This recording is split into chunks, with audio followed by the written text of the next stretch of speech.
Hi guys! Meron nga pala akong ipapakitang product sa inyo. So, nabili ko siya online. Multi-functional work light siya. So, portable siya. Marami siyang pwedeng paggamitan. So, na-unbox ko na siya. So, pakita ko na lang sa inyo yung laman. So, sa loob ng box, meron siyang user manual and USB Type-C cable. Yan. And then, ito na yung pinaka-item. Ito na yung pinaka-ilaw, guys. So, ang ganda niya. Ayan.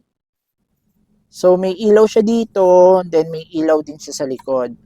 And then, meron siyang dalawang buttons dito sa likod. May LCD for battery percentage, and then dalawang port ng USB. Isang USB Type-C, tsaka isang USB Type-A para pwede mo siyang gawing power bank. Ayan. Tapos dito, meron siyang magnet sa likod. Pwede mo siyang idikit sa mga metal. Tapos ito, pwede mo siyang stand. Ayan. And then, sa pinakailalim, pwede mo siyang i-mount kasi meron siyang screw hole. So, mountable siya sa mga tripods. Ayan.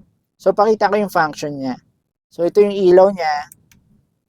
Ayan o, sobrang lakas guys.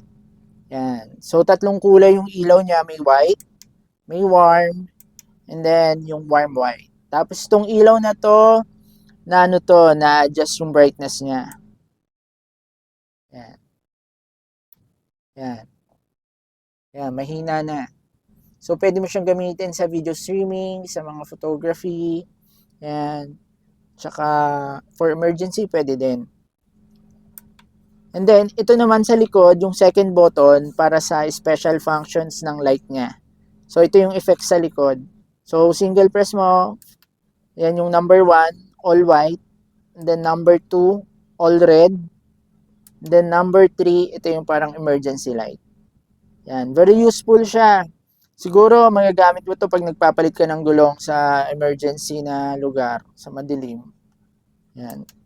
Tapos pwede mong sabay yan, i-on mo yung harap tsaka yung ilaw sa likod. Parang ganito.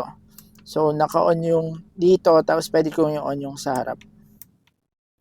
Yan, parang ganyan siya. See? Ganda, di ba? Ang ganda. Sobrang nagustuhan ko itong product na to. Sobrang sulit na siya sa presyo niya.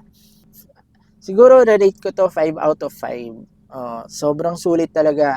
Ang ganda. Kung gusto nyo rin ng ganito, ilalagay ko yung link dun sa description or sa comment box. Check nyo na lang guys. Ayun lang. Thank you for watching the video guys.